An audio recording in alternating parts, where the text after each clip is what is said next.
Desde hace tiempo merodea una palabra en mi cabeza: habitar.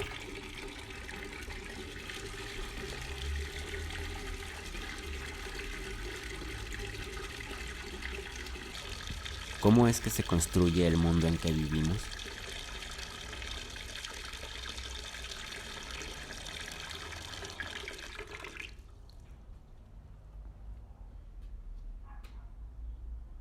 Los límites de mi lenguaje significan los límites de mi mundo. Mundo y vida son una y la misma cosa. La vida está hecha de mi lenguaje. ¿Y mi lenguaje? ¿De qué está hecho? Las palabras significan su uso. Un lenguaje significativo es la suma de nuestras palabras y lo que hacemos con ellas. No hay esencias que puedan nombrarse, sino acciones que pueden hacerse.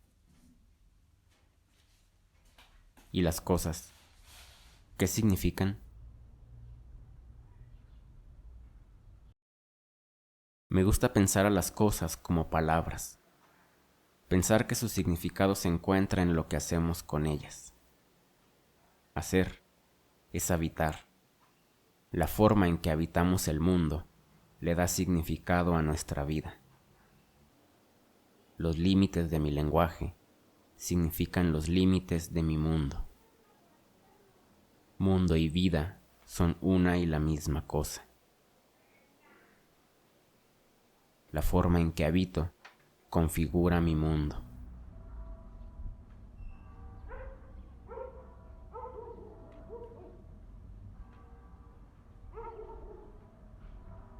¿Es la arquitectura un lenguaje?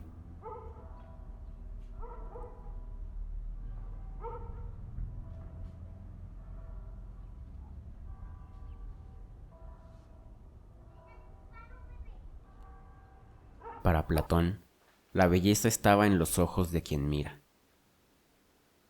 Peter Zumthor nos diría que esto no es del todo cierto. Hay un intercambio entre las personas y las cosas.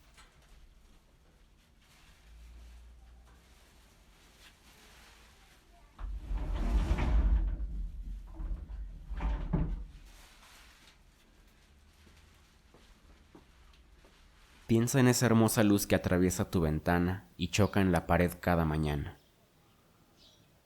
¿Qué es lo que te conmueve al verla? ¿Y si la luz pegara de otra manera? ¿Y si no hubiera luz?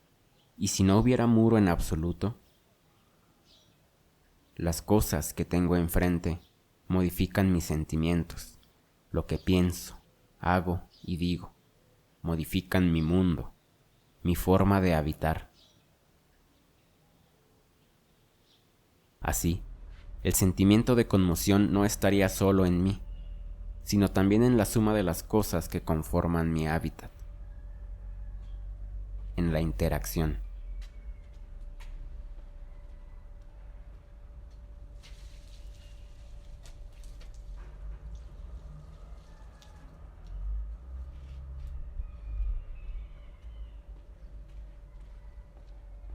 No está de más decir que los espacios arquitectónicos no tienen valor en sí mismos, sino que lo encuentran al ser habitados.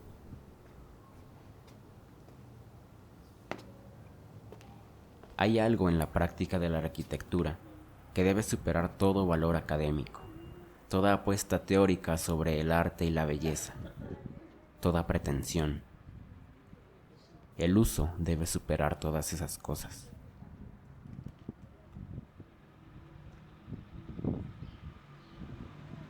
El mayor cumplido que le pueden hacer a un arquitecto no es acerca de la forma bonita de su edificio o la manera tan original en que ha colocado una ventana.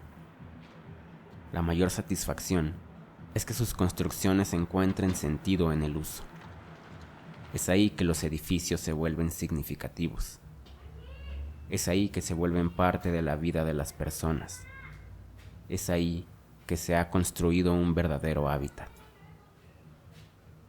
De nada sirve un espacio impecable, inmaculado. El mundo está hecho también del desorden. son los vestigios de que en ese lugar hay vida, de que ahí hay algo por hacer. Que las cosas estén desordenadas no significa que no estén en su lugar.